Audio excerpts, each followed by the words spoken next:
يا مساء النور عليكم، كنتمنى تكونوا بخير وعلى خير وما نقصكم حتى شي خير يا ربي. اليوم ان شاء الله غنشارك معكم واحد الوصفه جديده. لحم الراس بالحمص والزبيب، كيجي شهوه منه، كيجي لذيذ وخاتر وكيشهي. والاهم من هذا الشيء بطريقه بسيطه، بطريقه سريعه، دغيا كيوجد، ولكن كيوجد لذيذ وكيوجد بلا قوة التعقيدات وقوة التطوال، بلا قوة الوقت والتعطال. هاد الطريقة ديال التوجد مناسبة بزاف للأمهات بحالي، خصوصا الأمهات اللي عندهم بيبي. أنا حاسة بكم، كيكون الوقت عندنا مدروك، خاصك ضروري توجد شي حاجة، ولكن عوض ما تبقى غير كتخربق هكا بطريقة سريعة وتوجد شي حاجة لذيذة على بركة الله. كما كتشوفوا هنايا عندي لحيمة الراس مغسوله منقيه. انا ما كنقدرش انني نطيب الراس بلا ما هكا نقطعو ونغسل الداخل ديالو ونقيه مزيان من الشعر اللي كيكون فيه، من دوك الزغيبات، خصوصا انه مع الغسيل ومع الا كانوا شي زغيبات كيلصقوا في الجيلاتين ديالو، فمن الاحسن انه يتنقى مزيان ويتغسل على حقه وطريقه كما كيغسلوه جميع السيدات. غنزيد معاه البصله، بصيله هنا كبيره قطعتها عادي. كما كتشوفوا راه اللحيمه، يعني عندي اللحيمه كثيره شويه، ما شاء الله. كما كتشوفوا ماشي شويه اللي غنقولوا يحتاج غير بصيله، شويه لاصوص، بصيله صغيره. عندي هنا القزبر ومعدنوس، معاهم الثومه. عندي الحمص، انا الحمص كنغسلو كنفسخو، ما كنقدرش انني ندير ليه القشره ديالو، ما كتعجبنيش، عادي اذواق تختلف. الا نتوما مثلا كانت تعجبكم تقدروا تخليوها، ما تستغناوش عليها. التوابل عندي البزار، الخرقوم بلدي، وعندي سكينجبير وتحميره. يمكن لكم تضيفوا العطريه اللي بغيتو، التوابل اللي بغيتو. بالنسبه لي انا هادو الاساسيين، هادو المتوفرين عندي حاليا، هما اللي استعملت. على بركة الله. هذه الكوكوط فاش غادي نخدمو، اول حاجه غندير غناخذ هاد اللحيمه، غنضيفها في الكوكوط، نحطها في الكوكوط، نقادها. ومن بعد غنضيف عليها البصيله. بالنسبه للبصله واخا نقطعها هكاك، ولكن غتذوب، لان اللحم الراس او الكرعين او التقليه كيبغيو المهل في الطياب، ما كيبغوش الزربه، يعني بشويه باش داك اللحيمه طيب مزيان. في نفس الوقت البصيله تعسل وتذوب، وديك لاصوص تجي خاتره ولذيذه. ضفت البصله وغنضيف عليها القزبر، معدنوس، ثومه. غنضيف العطريه اللي ذكرت لكم قبل، وغنحرك مزيان هذيك العطريه وهذيك البصيله حتى يدخلوا في ديك اللحيمه ديالنا وتشربهم، ونحطهم يتقلاو.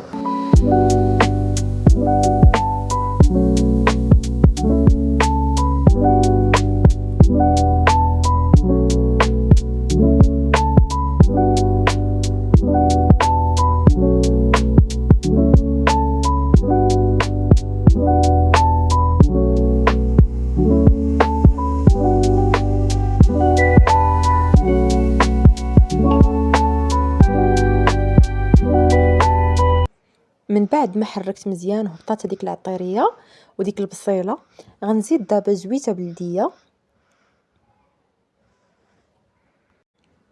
بالنسبه للزيت انا كنخلط ما بين الزيت البلديه، زيت الزيتون، وزيت المائده، هكا شويه من هنا وشويه من هنا على حساب الكميه اللي نتوما عندكم. لان اصلا هذاك اللحيمه الراس كتطلق الليدام ديالها، كتطلق الزويته ديالها، وفي نفس الوقت داك الجيلاتين اللي كيكون فيها حتى هو كيطلق الليدام ديالو. فما كنكثرش بزاف، ولكن على حساب نتوما الكميه اللي عندكم. قربت لكم هنايا الكاميرا باش تشوفوا مزيان.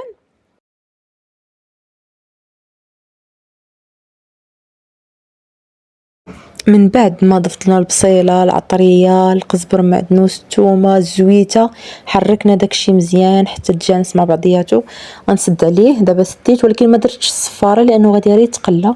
العافيه تكون مهيله، نقصوا البوطه، خليوه حتى يتقلى مزيان وديك البصيله طيح ويطلق الزويته ديالو ويتقلى في ديك الزويته والعطريه. من بعد غادي نرويو عليه، غنحل عليه الكوكوط. كما كتشوفوا اللحيمه ديالنا تقلات في ديك البصيله، وكتشوفوا حتى الحجم كيبان لكم هبط، لان ديك البصيله دابت مازال ما دابتش 100%، ولكن طاحت دبلات وتقلات هذيك اللحيمه. دابا غنزيد معلقه السمن. هاد السمن دائما انا ما كنستغناش عليه، لانني ما تشوفونيش كنستعمل كنور او اي حاجه من هاد الشيء. السمن انا بالنسبه ليا بفضلها كنستغنى على باقي هاد المكعبات. ضفت السمينه من بعد ما تقلات لينا اللحيمه، غنزيد عليها الماء. بالنسبه ليا انا ما كنبقاش نطيب الماء من الروبيني، ما عادي كنولي كنروي به ماء عادي. انا كتشوفوا المستوى ديال اللحيمه فين واصل، غنغطيها بالماء، غنزيد عليها الماء حتى تغطى ديك اللحيمه.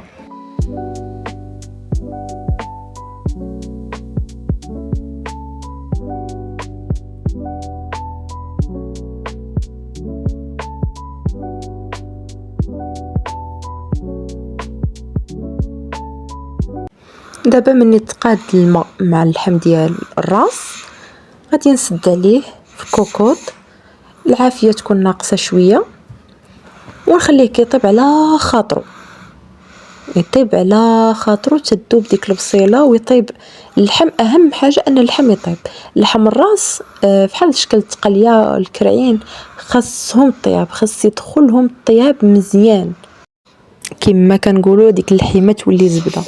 بالنسبه للحمص والزبيب راه كيبقاو هما حتى الاخر، حيت الا درناهم دابا طبعا غيذوبوا ما يبقاوش يبانوا. سدينا على الكوكوط ديالنا طيب في امان الله. الحمص والزبيب غيبقاو هما اخر حاجه. اخر حاجه كتبقى هي الحمص، الزبيب وعويدات القرفه. انا ما كندير لا سكر لا عسل لا والو، ولكن كيبقاو اذواق.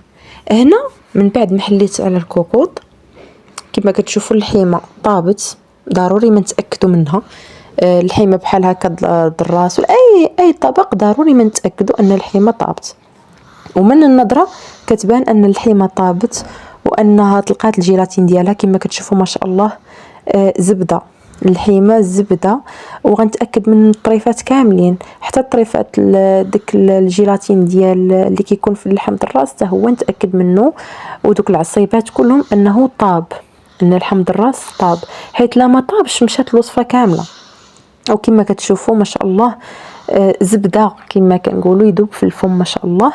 صافي رجعت هذوك الطريفات الكوكوط، راك شفتوا مستوى الماء فين وصل، يعني هبط تقريبا ديك البلول اللي بقى خاتر. زدت عليه الحمص، عاودت غسلته مزيان وصفيته في الشبكه، لانه كان بقى تقريبا بقى محطوط حتى طابت اللحيمه، فعاودت غسلته وحركته مزيان باش يدخل وسط اللحيمات يهبط لتحت.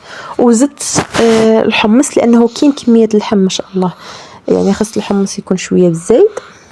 من بعد خديت الزبيب حتى هو غسلته مزيان، عاودت غسلته، ضروري ما يترقد في الماء قبل باش يطلق الوسيخات ديالو ويطلق الغبره اللي فيه. عاودت غسلته حتى هو وسقطرته مزيان. كما كتشوفوا الماء ديالو كيفاش داير هنايا، قبل ما نعاود نشلو الماء ديالو كيبان انه طالق فيه دوك الاوساخ اللي كانوا في الزبيب. فمن بعد ما غسلته غنضيفو حتى هو، وغادي نزيد شويه ديال الماء ضروري، لان البلول اللي بقى خاتر بزاف، فغير شويه في البوطه غادي تحرق، وانا ما بغيتوش يتلصق ليا ولا يتحرق، فغنزيد شويه ديال الماء فاش يطيب هذاك الحمص والزبيب، يعني غير كميه قليله. وواحد جوج نقاط اساسيين عاود نذكركم فيهم بالنسبه لهذا الحمص. دائما ضيفوه حتى تاكدوا ان اللحيمه طابت. حيت الحمص الى طول كاع في الطياب ما بين ربع ساعه حتى لنص ساعه، الا كان شي حمص اللي قاصح. النقطه الثانيه هي الملح. غتكونوا لاحظتوا انني ما درتهاش قبل. انا الملح ما كنديرهاش في اللحوم بصفه عامه قبل، لانه الا كان اللحم شويه كبير ما كتعطل فيه الطياب، فكنضيفها حتى للاخر. هاد النقطه كنت سمعت عند واحد الطباخه، وفعلا من جربتها فعلا صدقات. الملحه دائما كنخليها انا حتى للاخر في اي حاجه.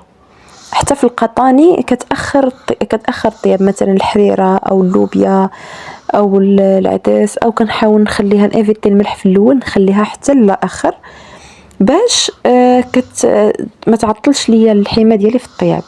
هنا زدت عويد ديال القرفه غير صغير زدتو في الاخر.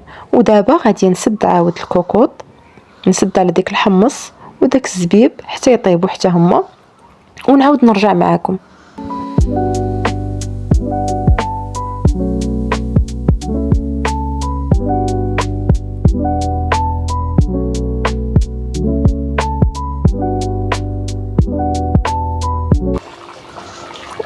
وشوفوا لي هنا ما شاء الله من بعد ما حليت الكوكوط الحمص ما شاء الله طاب، اللحيمه طيبه ديجا ما شاء الله، واحد الرويحه طالعه ما يمكنش، رويحه اللحم الراس مع ديك السمينه.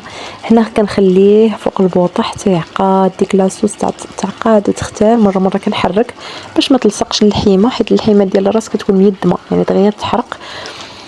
نخليه يختار على خاطرو حتى يختار مزيان ما شاء الله تبارك الرحمن، كيجي لذيذ مريقه خاطره. الله يحسن العوان ديال البنات والولاد اللي كيكونوا معطلين كيكونوا مشغولين.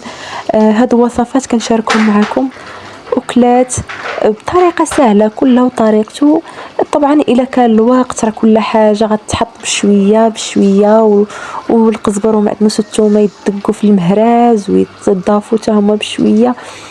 ولكن ملي كيكون الوقت مدروك فكنتشهاو ناكلوا شي حاجه بحال هكا تقليديه، شي حاجه بلديه ديالنا. شوفوا ما شاء الله اللحيمه زبده، الحمص زبده، لاصوص غاديه وكتعقد. كنتشهاو بحال هاد المناظر وبحال هاد ما يمكنش ياخذوا لينا بزاف الوقت. ناخذوا وقيت نغسلوا فيه اللحيمه، نغسلوا فيه داكشي ديالنا ونقادوه في الثلاجه. وهكا طرق سهله من نبغيو نوجدوا بهم، من نتشهاوهم، نبغيو ناكلوا يكون عندنا الوقت هكا دغيا نوجدوهم يجيو ساهلين ان شاء الله. تذوقوهم بالصحه والسلامه. هنا رافقتهم بغير بشويه ديسير، مع شويه ديسير فات الصهد. ما شاء الله تبارك الرحمن، جا طبق لذيذ كيشهي.